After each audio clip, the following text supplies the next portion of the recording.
divided income by ethnicity. We are in dead last place. Well, I'll never go 50-50 with my man. Shut up, bitch. Look. Open your eyes for once and look. Wait a minute. Shalom, Malcolm. First off, I want to give all honor, all glory, all praises to Yahweh, by Hashem, Yahweh Shai, by Hashem, Makakwadash. I want to give double honors to the apostles, prophets, and teachers, the great millstone for teaching us this truth.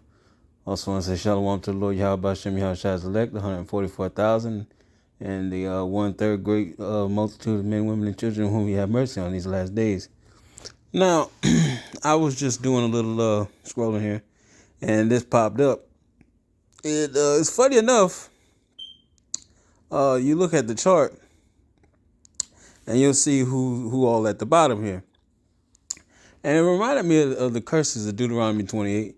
You know, how we'll be last, and the stranger will come in among us and be first.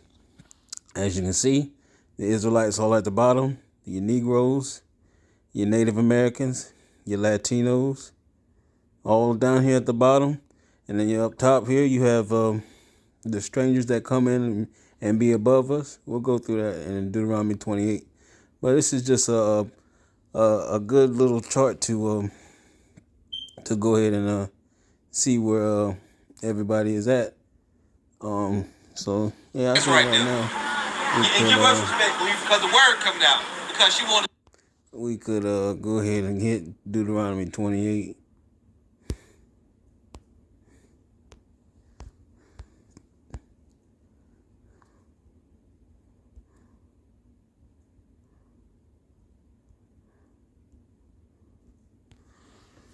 Curses. I mean, it's always good to, have in mind what the curses will be.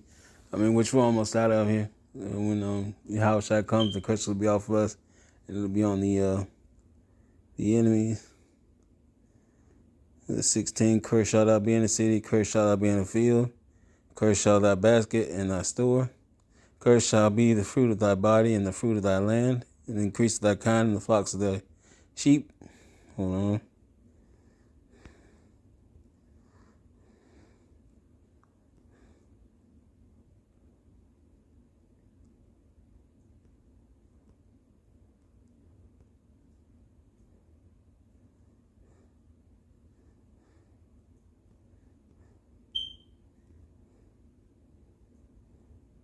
Yeah, even 28, the Lord shall smite thee with madness and blindness and astonishment of heart. Jake bugged out. Jake all the way bugged out. You see some of these things that Jake be believing in, Anunnaki and fallen angels and all these other crazy gods and fallen angels talking about Lucifer and the devil and Yahweh Bashem Yahushua is in control of all of that. And if you don't believe that, then how can you say you believe in a God when He can't even control His creation?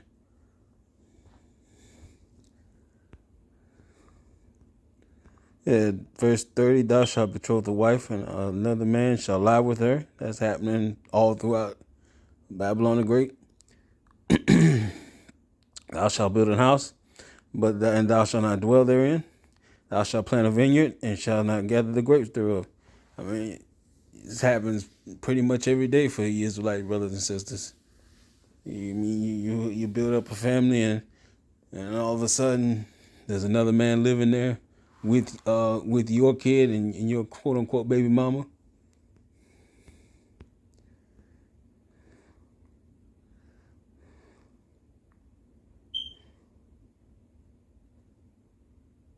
Verse 33. The fruit of thy land and all thy labors shall a nation which thou knowest not eat up, and thou shalt be only oppressed and crushed always. So that thou shalt be mad for the sight of thine eyes, which thou shalt see. The Lord shall smite thee in the knees and in the legs, and with a sore botch that cannot be healed, from the sole of thy foot unto the top of thy head.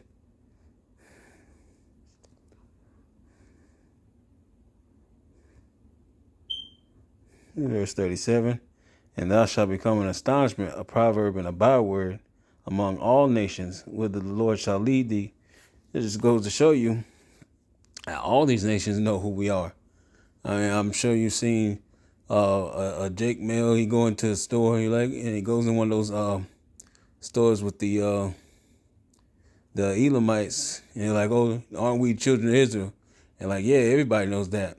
I remember Elder Malcolm when he was on a live stream. He said that he had, I believe, I want to say, I don't want to misquote him, but I believe it was something along a history lesson, and he was talking to some French woman, and she said, "Yeah, we learned that when we were in grade school." I mean, they teach these things outside of, Babylon the Great.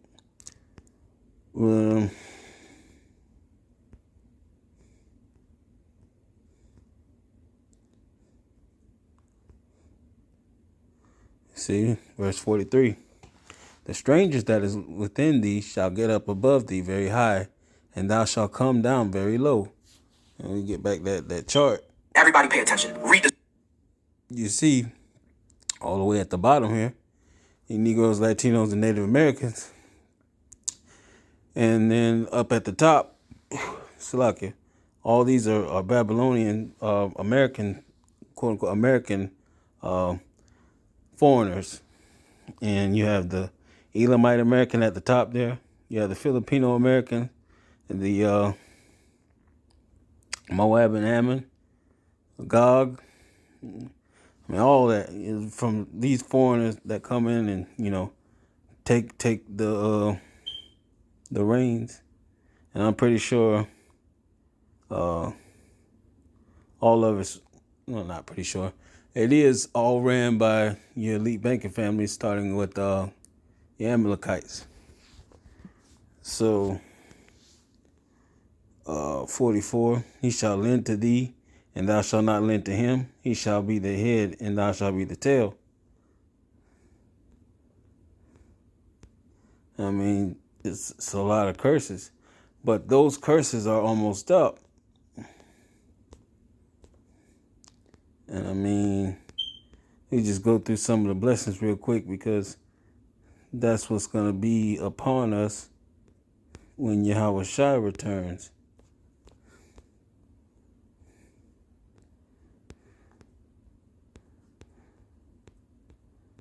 Yeah. All right. So verses 1 through 14, I believe it be. I'll just read it in the NLT to get it more plainer, and so you follow along with me better. If you fully obey Yahweh your power and carefully keep all his commands that I am giving you today, Yahweh your power will set you high above all the nations of the world. And see, when Yahweh Shai comes back, the law is going to actually be on our inward parts. So we won't go off. And so, designedly speaking, I know that's not a word, I just made it up. Designedly speaking, we will obey Yahweh, our power, Yahweh B'Hashem Yahweh Shai. So these blessings will be upon us forever. Even so it is written that these blessings will be upon us. And so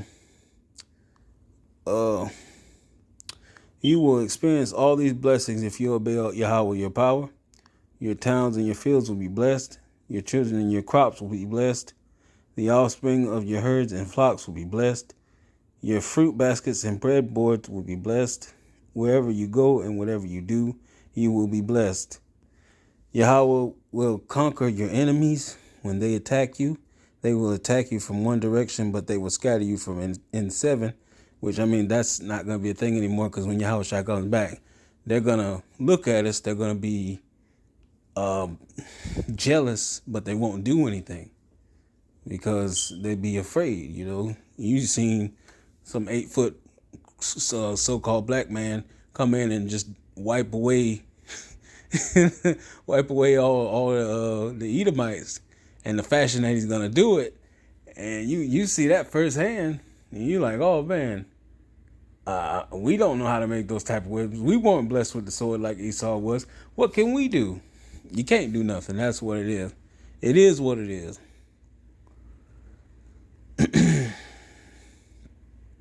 The Lord will guarantee a blessing on everything you do and will fulfill your storehouses with grain. The Lord your power will bless you in the land he is giving you. If you obey the commands of Yahweh your power, walk in his ways, and Yahweh will establish you as his holy people, as he swore he would do. Then all the nations of the world will see that you are a people claimed by Yahweh, and they will stand in awe of you. Yahweh will give you prosperity in the land he swore to your ancestors to give you, blessing you with many children, numerous livestock, and abundant crops. So see, that's another part of it. Will be a world without end, and one will be 1,000. This is just pretty much describing the kingdom here. One will be 1,000. We have the servants and handmaids. And I say we, but I'm talking about the elect. Lord willing, some of us are part of that. But want to be 1,000. We use their kings and queens to be our servants and handmaids.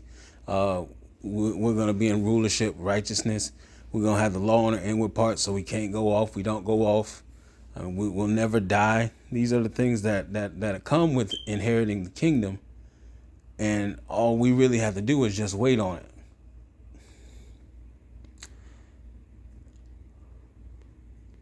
The Lord will send rain at the proper time from his rich treasury in the heavens and will bless all the work you do.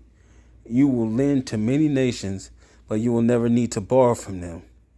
If you listen to these commands, the Lord your power, that I am giving you today, and if you carefully obey them, the Lord will make you the head and not the tail, and you'll always be on top and never at the bottom. You will not turn away from any of the commands I am giving you today, nor follow after other gods and worship them. So see,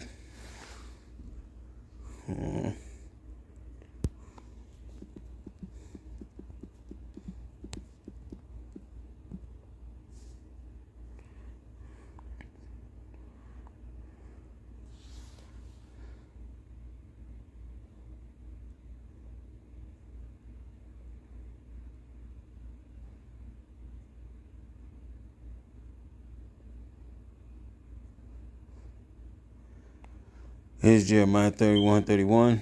Behold, the days come, saith Yahweh, that I will make a new covenant with the house of Israel and with the house of Judah, not according to the covenant that I made with their fathers in the day that I took them by the hand to bring them out of the land of Egypt, which my covenant they break, although I was an husband unto them, saith Yahweh, Ba'ashem Yahushai. But this shall be the covenant that I will make with the house of Israel after those days, saith Yahweh. I will put my law in their inward parts and write it in their hearts. And I will be their power, and they shall be my people. And they shall teach no more every man his neighbor and every man his brother, saying, Know Yahweh, for they shall all know me, from the least of them unto the greatest of them, saith Yahweh. For I will forgive their iniquity, and I will remember their sin no more. So see, the law is going to be on the inward parts, and it'll be impossible for us to go off. See, Yahweh Ba'ashem Yahushai designed Adam to go off by planting that bad seed in him and making him subject to vanity. So he designed him to go off that way. So we have to go through this cycle of rebirth and regeneration and reincarnation to actually learn good from evil firsthand. I mean, if any one of you brothers want to correct me on that, I'm thinking that's what it was. I mean, other than that scripture in 2nd Esdras that backs me up. I'd have to find it. But yeah, I forgot what I was going to say. But Lord's willing, that was edifying. I say shalom.